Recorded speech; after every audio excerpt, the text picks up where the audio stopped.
చెప్పండి అసలు అంటే బండి భగీరథను ఇంకా అప్స్కాండింగ్లో ఉన్నాడని రాష్ట్ర ప్రభుత్వం చెప్తా ఉంది. ఎట్లా వస్తుంది ఇప్పుడు బండి భగీరథ విషయంలో ఏదైతే జరిగిందో బాధితులు వాళ్ళ కంప్లైంట్ స్వీకరించాలని దాదాపు 8 తారీఖు నాడు పోలీస్ స్టేషన్కి వెళ్ళి వాళ్ళు అప్రోచ్ కావడం జరిగింది. ఇది జరిగినాక ఆ కేసును తాత్సారం చేస్తూ నరేంద్ర మోడీ పర్యటన అని చెప్తా ఉన్నారు.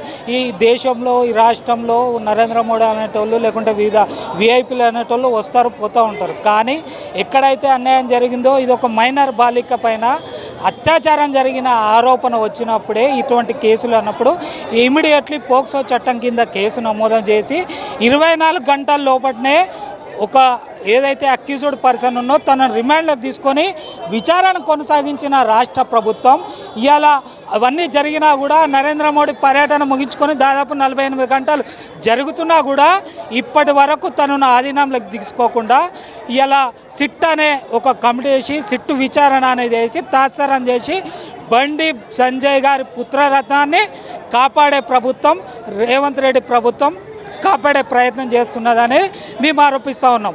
కానీ ఇలాంటి కేసులలో అనేక దిశ కేసులు కానీ లేకుంటే ఇలాంటి పోక్సో యాక్ట్ కింద నమోదైన కేసులలో గతంలో అనేక కేసులలో కూడా చూస్తే 24 గంటల లోపలనే ప్రభుత్వం లేకుంటే పోలీసు వ్యవస్థ తమ రిమాండ్లోకి తీసుకొని లేకుంటే కొన్ని సందర్భాలలో కొన్ని కేసులలో ఎన్కౌంటర్ చేసిన సంఘటనలు కూడా ఉన్నాయి.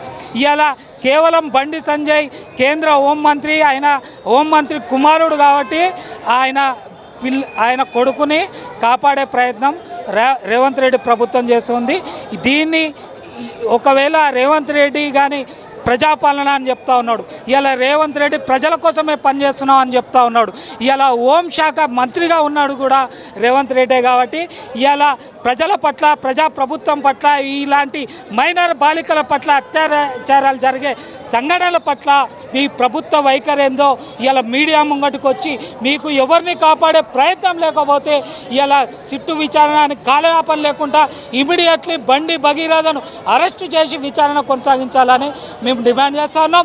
లేకుంటే ఏదైతే ఇతర కేసులలో అక్యూజ్డ్ దొరకకపోతే తన కుటుంబ సభ్యుల్ని తీసుకొచ్చి పోలీస్ స్టేషన్లో కూర్చోబెట్టి విచారణ చేస్తారో అదే సంఘటన ఇవాళ బండి సంజయ్ని వాళ్ళ కుటుంబ సభ్యులను కూడా తీసుకొచ్చి పోలీస్ స్టేషన్లో కూర్చోబెట్టి విచారణ చేయాల్సిన బాధ్యత ఈ రాష్ట్ర ప్రభుత్వం మీద ఉన్నదని మేము కోరుతా ఉన్నాం.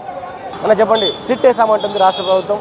అక్కడ బండి సంజయ్ మీద ఒక హనీ ట్రాప్గా దీన్ని తీర్చిదిద్దే ప్రయత్నంలో ఆయన ఉన్నాడు. ఇది ఒక హనీ ట్రాప్, అబ్బాయిని ట్రాప్ చేసిందనే విధంగా ఈ కేసును మళ్లించే విధంగా కూడా అన్ని చర్యలు అయితే జరుగుతాయి. ఎట్లా వస్తుంది హనీ ట్రాప్ అని ఎవరైతే మాట్లాడుతున్నాడో వాళ్ళపైన క్రిమినల్ కేసులు నమోదు చేయాల్సిన అవసరం ఉంటుంది. ఆ అమ్మాయి ఒక మైనర్ హనీ ట్రాప్ చేయడం ఏంది? మెయిన్ స్ట్రీమ్ మీడియా కూడా ఇవాళ తప్పుడు కథనాలు ప్రచారం చేస్తూ ఉన్నది. ఇవాళ సోషల్ మీడియా కావచ్చు, యూట్యూబ్ ఛానళ్ళు కావచ్చు, పెద్ద ఎత్తున బాధితురాలకు మద్దతుగా ఉన్నారు. ఎవరైతే నిందితులు ఉన్నారో, నేరస్తులు ఉన్నారో వాళ్ళకి శిక్ష పడాలని చెప్పేసి మాట్లాడుతున్నటువంటి జర్నలిస్టులను బెదిరించే ప్రయత్నం చేస్తూ ఉన్నాడు. ఇవాళ బండి సంజయ్ తన అక్రమంగా సంపాదించిన సంపాదన ద్వారా ఇవాళ మొత్తం మెయిన్ స్ట్రీమ్ మీడియాను కొనవచ్చు, కానీ ప్రజలను కొనలేరు, ప్రజలను ఆపలేరు. ఖచ్చితంగా నీ కొడుకు అరెస్ట్ అయ్యే వరకు కూడా ఈ పోరాటం కొనసాగుతుంది. ఇవాళ రాష్ట్ర ప్రభుత్వం కూడా చేతులు దులుపుకునే ప్రయత్నం చేస్తే మాత్రం ఖచ్చితంగా ఊరుకునేది లేదు.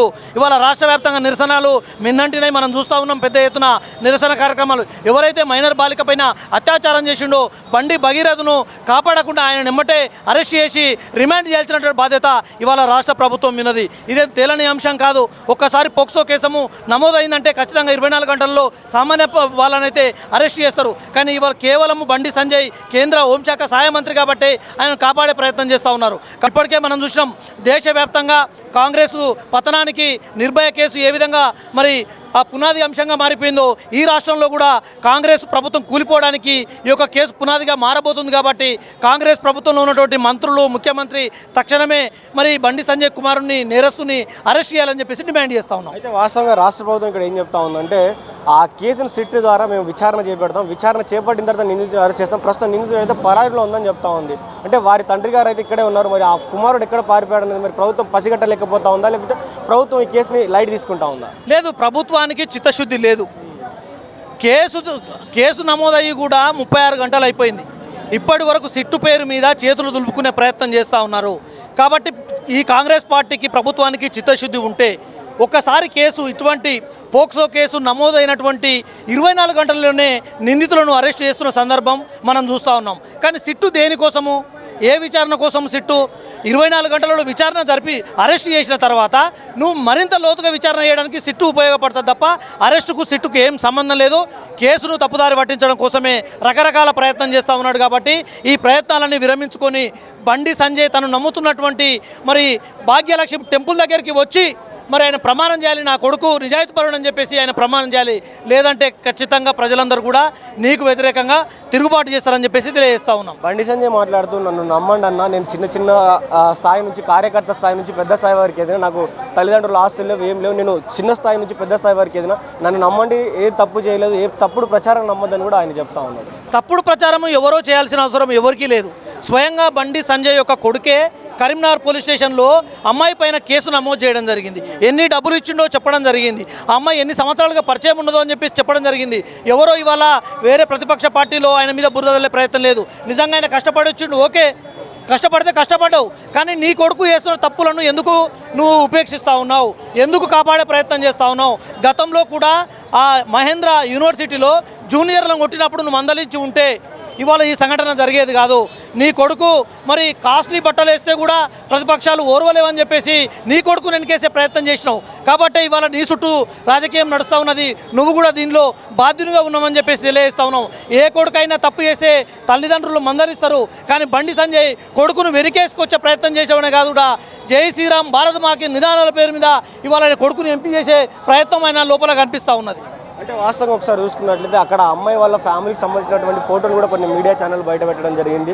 సో ఆ వాళ్ళు కూడా ఆ మీడియా ఛానల్స్కి ప్రత్యేకంగా చెప్పడం జరిగింది. అదేవిధంగా వారు ఒకసారి మనం చూసుకున్నట్లయితే వారు మాట్లాడే మాటలు ఇది ఒక హనీ ట్రాప్ కేసు కానీ వారు బయటికి చెప్పడం జరుగుతూ ఉంది. పలుమార్లు ఇది హనీ ట్రాప్ జరిగిందని కూడా వాళ్ళ పార్టీ నాయకులు, వాళ్ళ పార్టీలో ఉన్నటువంటి అంతర్గత నాయకులు చాలామంది కూడా ఇది హనీ ట్రాప్ కేసు, తప్పుడు కేసు అని కూడా చెప్తా ఉన్నారు.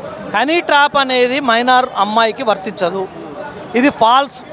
కేవలము ఈ రేపిస్టును కాపాడడం కోసము, సమస్యను పక్కదారి పట్టించడం కోసము ఈ హనీ ట్రాప్ అనే ఒక విషయాన్ని బయటకు తీసుకొచ్చి హెడ్లైన్ పెడుతున్నటువంటి మీడియా ఛానళ్ళ పైన కూడా చర్య తీసుకోవాలి. ఒక మైనర్ అమ్మాయి, ఆ అమ్మాయికి ఇంట్రెస్ట్ ఉన్నా లేకున్నా ఖచ్చితంగా శిక్ష పడుతుంది ఎవరైతే అమ్మాయితో క్లోజ్గా ఉంటారో.